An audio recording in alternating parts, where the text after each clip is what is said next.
గాంభీర్యం. గంభీరంగా ఉండాలి మనుషులు, మగవాళ్ళైనా ఆడవాళ్ళైనా. అంటే ఇంట్లో విషయాలు బయటికి చెప్పకూడదు, ఇంట్లో దుఃఖాలు బయటికి చెప్పకూడదు. ఏమయ్యా అలా ఉన్నామంటే మా ఆవిడ తలనొప్పి మనిషి అని అనకూడదు. ఇక్కడ వీడేం చేయలేడు మనకి. ఇక్కడ ఆ మాట ఏదో ఆవిడ దగ్గర ఆడవడమే మంచిది. వీళ్ళు కాకపోతే రేపైనా కరుణిస్తుంది. పైగా వీడి దగ్గర అన్నామని ఆవిడకి తెలిసింది అనుకో, మరింత బెర్ర బిగిసిపోతుంది. ఇక్కడ నా పరువు పోగొట్టాను అని. ఇదే గాంభీర్యం. ముఖ్యంగా 9 విషయాల్లో మనిషి గంభీరంగా ఉండాలి. ఆయుర్విత్తం గృహఛిద్రం మంత్రం ఔషధమైథునే దానం మానావమానౌ చ నవగోప్యాని యత్నతక. 9 విషయాలు ఎవ్వరికీ చెప్పద్దు, వీలైనంత వరకు తప్పనిసరి అయితే తప్ప. ఆయువు, ఆయుర్దాయం గురించి చెప్పకు. నాకు జాతకం ప్రకారం 72 ఏళ్ళు ఆయుర్దాయం అండి అనకు. అంతకంటే 2 ఏళ్ల ముందు నుంచి ఎలా వేసేయాలని ఎవడో చూస్తాడు. ఇక్కడ చెప్పరు. వయస్సు కూడా అవసరమైతే తప్ప చెప్పక్కల. ఆడవాళ్ళు ఈ విషయంలో చాలా జాగ్రత్తగా ఉంటారు, ఎట్టి పరిస్థితుల్లో చెప్పరు. దేవుడు దిగిరా అని 5 ఏళ్ళు తక్కువే చెబుతారు. మేము ఒకసారి లండన్లో ఎప్పుడో 2003లో లండన్ వెళ్ళాము. అప్పుడు ఎవరు యూరోపియన్ తెలుగు అసోసియేషన్ వాళ్ళు పిలిచారు. అక్కడేదో ప్రధాన సభ అయిపోయింది, ఎవరో ఇంట్లో సభ పెట్టారు. ఆవిడేదో అసోసియేషన్కి అధ్యక్షురాలో ఏదో వాళ్ళ ఇంట్లో పెట్టారు. ఆవిడ పాపం ఒక 50 మంది వస్తారు అనుకుంది ఆవిడ. మన ప్రసంగం అది పెట్టి 100 మంది వచ్చారు.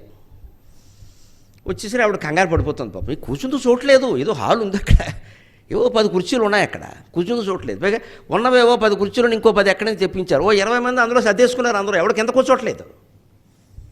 ఎలాగండి నరసింహరావు గారు, మిమ్మల్ని పిలిచాం, ఏమో 50 మంది అనుకుంటే 100 మంది వచ్చారు, ఏవో భోజనాలు పులిహోరలు అంటే ఏదో చేస్తామండి ఇక్కడ. ఈ ఎలా అసలు సిట్టింగ్ అరేంజ్మెంట్లు ఇది గదిలో, మీకు కంగారు పడకండమా నేను చెప్తాను.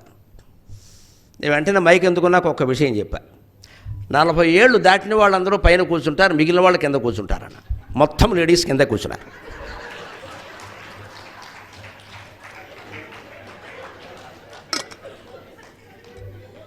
బ్రహ్మాండమైన ఉపాయం అయ్యా, ఇందుకే నువ్వు అవధానం అయ్యావు అంది ఆవిడ.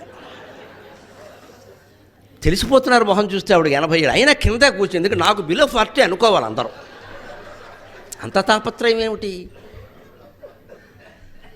నేను ఆక్షేపించడం కోసం చెప్పట్లా, తత్వం కోసం చెబుతున్నా. ఎందుకు స్త్రీలు ఇలా ఆలోచిస్తారంటే అది తెలుసుకుంటే మనం మార్చుకోవచ్చు.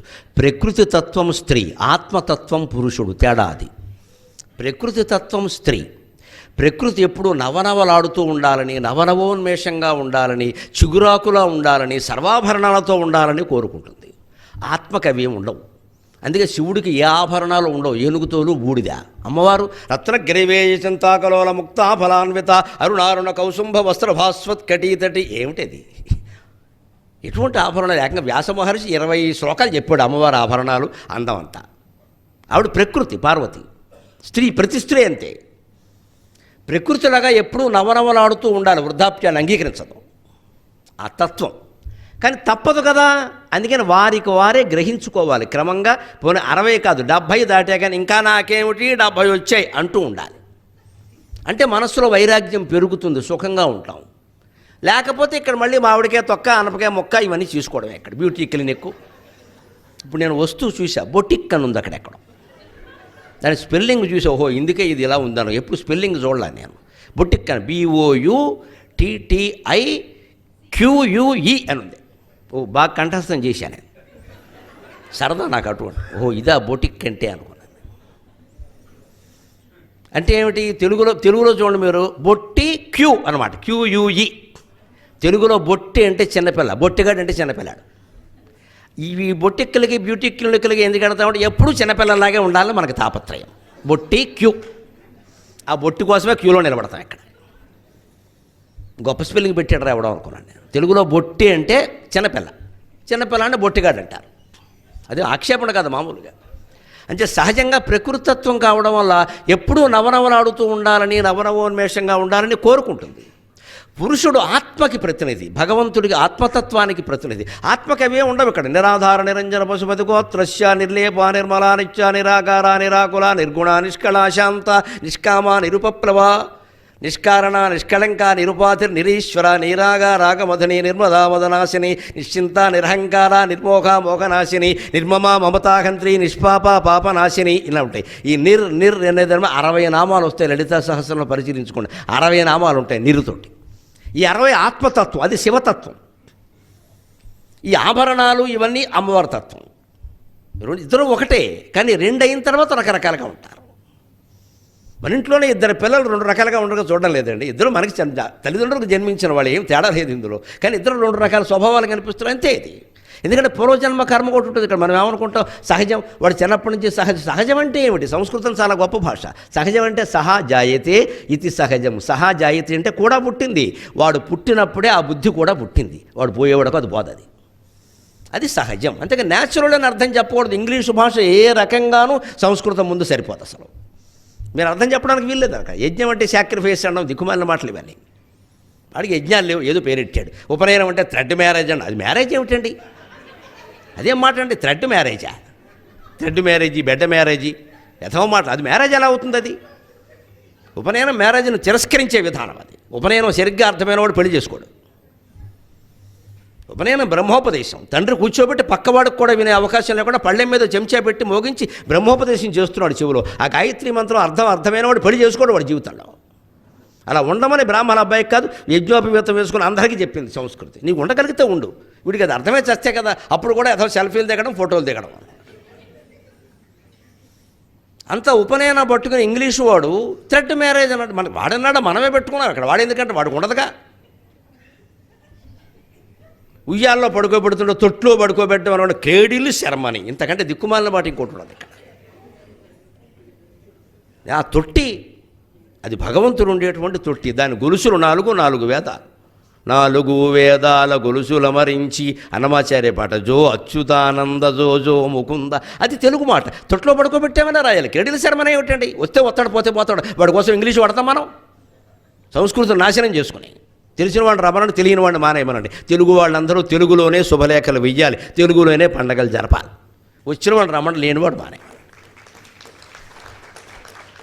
మనం ఎక్కడికెక్కడ రాజీ పడిపోయి ఎక్కడికెక్కడ ఒక సభలో 10 మంది కూర్చున్నప్పుడు కూడా చూస్తే ఒక్కడు ఉంటాడు తెలుగు రానివాడు. వాడి కోసం అందరూ ఇంగ్లీషులో మాట్లాడితే ఇది ఎక్కడ తద్దినం?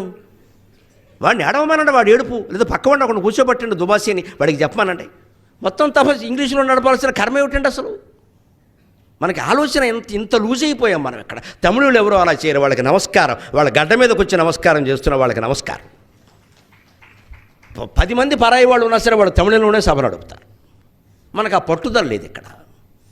వారికి అర్థం కాదేమో, అర్థం కాకపోతే వ్యర్థం అవుతుంది వాడి కర్మ, మనకు అనవసరం.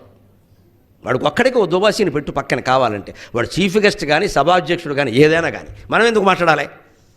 ఆ పట్టుదల ఉండాలి. నాశనం అయిపోతుంది తెలుగు. ఊరికే 2 ముక్కలు ఊరికే మాట్లాడండి అన్న కష్టమైపోతుంది ఈవేళ. ఎందుకని అలవాట్లోంచి పోయింది. ఎందుకంత పోగొట్టుకోవాలి? ఇంత గొప్ప విషయాలు ఉంటే. ఉపనయనం అంటే గురువు సమీపానికి శిష్యుణ్ణి తీసుకువెళ్ళడం. ఉపనయనం, ఉపనయనం. బ్రహ్మోపదేశం చేసి తండ్రి వేదాలు నేర్పమని గురువు దగ్గరికి తీసుకెళ్తాడు. నిజంగా వేదాంతం వంట పడితే వాడు జీవితంలో పెళ్లి చేసుకోడు. వాడు అంత పవిత్రమైన ఉపనయనాన్ని థ్రెడ్ మ్యారేజ్ ఏమిటండి? అథవ మాట ఇదో మ్యారేజ్ లాగా. అప్పటికే ఓ మ్యారేజ్ అవుతుందా? ఎక్కడ మాటలు ఇవన్నీ? ఆ సంస్కృతం లేని చోట. అది మనం తెలుసుకోవాలి ఖచ్చితంగా. అంచేత ఆయువు, విత్తం, డబ్బు గురించి కూడా ఎవరికి చెప్పొద్దండి. గృహఛిద్రం, ఇంట్లో లొసుగులు ఉంటాయి, అవి కూడా ఎవరికి చెప్పొద్దండి. అంతేకాదు మంత్రం, ఎవరైనా మనకి మంత్రోపదేశం చేశారు, చెప్పకూడదండి ఎవరికి. అది రహస్యమే. ఊరికి చెవిలో చెప్పేద్దాం. మంత్రోపదేశాలు అందరికీ చేయకూడదు. చేశాడు అంటే వాడు చేయకపోతే వీడికి బిడిచి కొడుతుంది ఇక్కడ. వాడు చెప్పిన ప్రకారం చేయకపోతే వీళ్ళకి ఇప్పుడు కొంతమంది గురువులు పాపం జాలి ఎక్కువ వాళ్ళకి. అడిగిన వాళ్ళకల్లా మంత్రోపదేశాలు చేసేస్తారు. చేసినప్పుడు ఏమవుతుంది తెలిసే పెద్ద గొడవ. వాడు చెయ్యడు, వాడు బద్దకించి పడుకుంటాడు, వీడు కొట్టేస్తుంది దెబ్బ. వాడు శ్రద్ధగా చేస్తాడంటేనే చెయ్యాలి. దానికో సమయం, పద్ధతి అన్నీ. ఎందుకంటే కామ్యకర్మ. నువ్వు ఏమీ ఆశించకుండా నమశివాయ నువ్వు గొప్ప మంత్రం, ఇబ్బంది ఏం లేదు అందులో. అది ఎప్పుడైనా చేసుకోవచ్చు. కానీ నువ్వు కొడుకు పుట్టాలి, కూతురు పుట్టాలి, ఉద్యోగం రావాలి, పెళ్ళి అవ్వాలి, ఏదో అనుకుని చేసే ఫలానా రోగం తగ్గాలి అని ఎవరి దగ్గర మంత్రోపదేశం పొందు. దానికి ఒక సమయం ఉంటుంది, దానికి ఒక గురువు ఉంటాడు, దానికి ఒక పద్ధతి ఉంటుంది. ఏది వాడమంటే అదే వాడాలి. రావాకంటే రావాకే, మావిడాకంటే మావిడాకే. నీ ఇష్టం వచ్చింది పెడితే కుదరదు ఇక్కడ. ఎందుకంటే కోరిక ఎప్పుడైతే ఉందో షరతులు ఉంటాయి. లెక్క జీవితమేనా అంతే. కోరిక లేని చోట షరతులు ఉండవు. మీకు ఏమీ ఆశించకుండా ఎప్పుడు పంచాక్షర జపం చేయండి, సమస్తం శివుడు చూసుకుంటాడు, ఇబ్బంది లేదు అక్కడ. ఇదే గాంభీర్యం. అందుకని మంత్రం, ఔషధం. వాడే మందులు కూడా ఎవరికీ చెప్పకూడదు. ఆ మందుల్లోనే ఏదో కలిపి మనం చంపేస్తారు. కొన్ని సినిమాలు వచ్చాయి అలాగా. ఇప్పుడు పేస్ మేకర్లు అవి వచ్చాక ఇబ్బందులు. ఒక రజనీకాంత్ సినిమా ఉంది, పేస్ మేకర్లో తేడా చేస్తాడు, గుండె కొట్టుకోకుండా వాడు పోతాడు.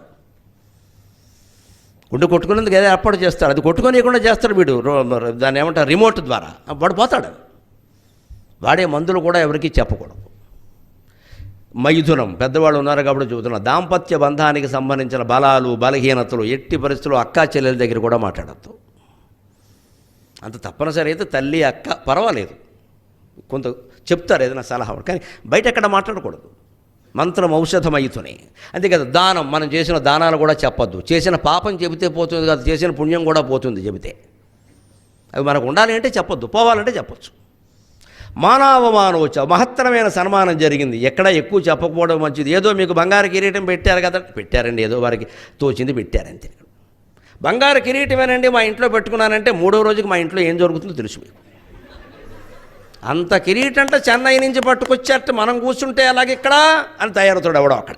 ఇప్పుడు నేను కాపలా కసుకుంటూ కూర్చోవాలి ఇక్కడ. ఏదో పెట్టారండి వారికి తోచింది, అంతే అయిపోయింది. అవమానం అసలే చెప్పొద్దు. అవమానాన్ని కూడా మనం తట్టుకోలేక దగ్గర వాళ్ళు ఎవరో రాగానే అలా అన్నాడు ఇలా అన్నాడు, ఏమవుతుంది వీడు ఇంకా 4 అంటాడు వీడు.